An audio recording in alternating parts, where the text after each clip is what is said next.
Today's video is sponsored by Surfshark VPN.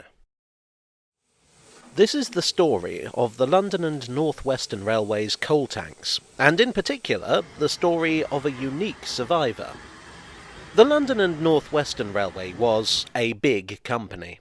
They called themselves the Premier Line, which was actually quite justified. They owned the pioneering Liverpool and Manchester Railway, and by the end of the 19th century they were the largest joint stock company of any kind in the world. In fact, I seem to recall that they also used that on their posters, although I wouldn't call it the catchiest of slogans. They had the West Coast Main Line. They served destinations such as London, Manchester, Leeds, Birmingham, Liverpool, Swansea, Oxford, Stafford, and many other important destinations. They could boast 2,667.5 miles of track, not including other railways that they had alliances with or running rights over. At the root of their wealth and power was coal. With access to the coalfields of Wales and northwest England, they were in an excellent position to take advantage of this black gold. It therefore followed that goods locomotives were an essential part of their fleet.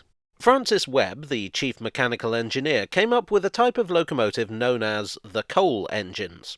Webb was a talented but somewhat controversial figure, infamous for being stubborn and autocratic. If you've ever heard the phrase, "you can have any colour you like so long as it's black," you probably heard that it was said by Henry Ford. It wasn't. Ford didn't even make black cars at the time. It was allegedly said by Webb to his bosses at a meeting to decide the London and North Western Railway's locomotive livery. But it can't be denied that he was able to design a good engine. The coal engines were 060s. 060 tender engines were the absolute backbone of the Victorian railway system, due to their versatility and strength. The coal engines were built on the cheap. The most obvious visual sign of this is the chunky cast-iron wheels. That's not to say that they were bad engines, just simple. They could do exactly what was required of them, which was to plod along with heavy goods trains. They were reliable and robust. The coal tanks were basically a tank engine version of the coal engines. The idea was that they could be used for short-haul journeys, the sort of thing for which the coal engines were a bit overkill. Officially, they were known as 4-foot 3-inch 6-wheel coal engine side tanks, which is an even less glamorous name than coal tanks. They were 062s rather than 060s to support the extra length of the coal bunker, but otherwise they had many of the same features as their precursor class. That's not to be confused with the class of locomotives that were actually called precursors, which looked like this and are irrelevant. The coal tanks, like the coal engines, were built cheaply with the aim of getting the most bang for the LNWR's buck. The parts used to build them were almost entirely off-the-shelf standard components, again keeping costs down. And I think that's a pretty good juncture to bring up our sponsor, Surfshark VPN. Would Francis Webb have used Surfshark? Probably not, he didn't have a computer. But if you, like Francis Webb, are into saving money, then Surfshark has a special deal for the viewers of this channel. Surfshark is great. It lets you save money by getting region-specific pricing when online shopping, like this chap with the spinning cursor. Look at him go. You can use it to access other countries' streaming services, so you don't have to shop around for that one series you like that's only available in another country. And unlike any other VPN, you can put your Surfshark account on unlimited devices. Oh yeah, I should probably tell you about that offer I mentioned. Click on the link in the description below and enter the code JAGO to get 83% off a 2-year plan with 3 months extra free and a 30-day money-back guarantee. As the old saying goes, a fool and his money are easily parted, but a clever person uses Surfshark and doesn't part with very much money at all. Anyway, this train has been diverted long enough. Back to the video. The first coal tanks were built in 1881, with more following until 1897, by which time there were 300 in service, all over the LNWR's network. All were built at the LNWR's massive crew works. Ironically, given their basis, the coal tanks were not the best at hauling goods trains, at least not heavy ones. This was because they had inadequate brakes with wooden blocks. When you have several hundred tons of coal behind you, you really need to be able to trust that your brakes are up to the job, and will not, e.g. catch fire, as could happen with wooden brake blocks. This aside, they were reliable engines that could be put on a wide range of duties, large and small. They were fitted with air brakes and train heating equipment to enable them to haul passenger trains.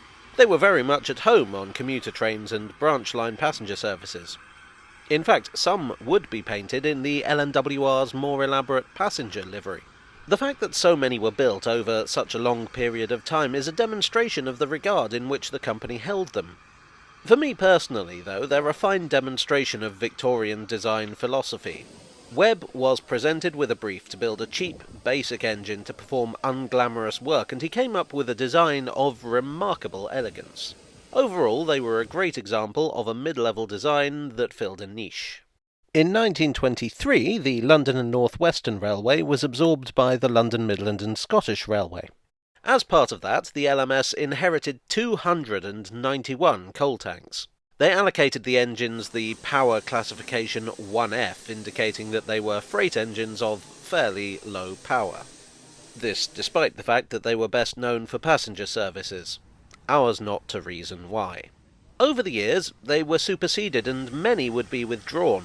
However, not as many as the LMS originally planned.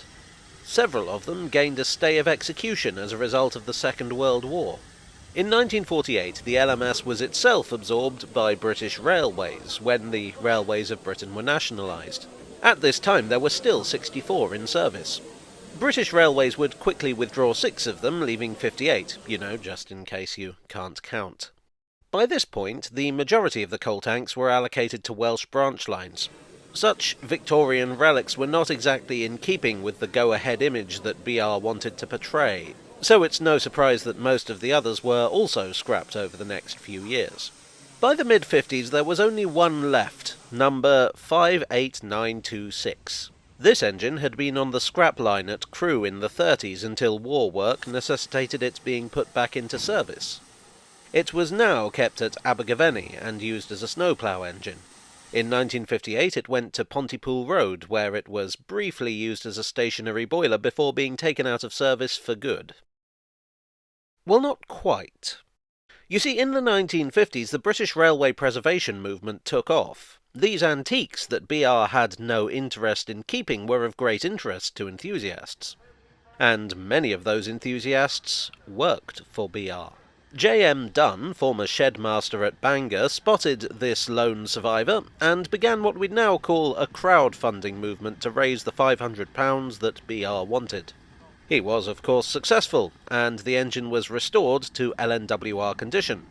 In 1963 it was donated to the National Trust, but it's cared for by the Bahamas Locomotive Society.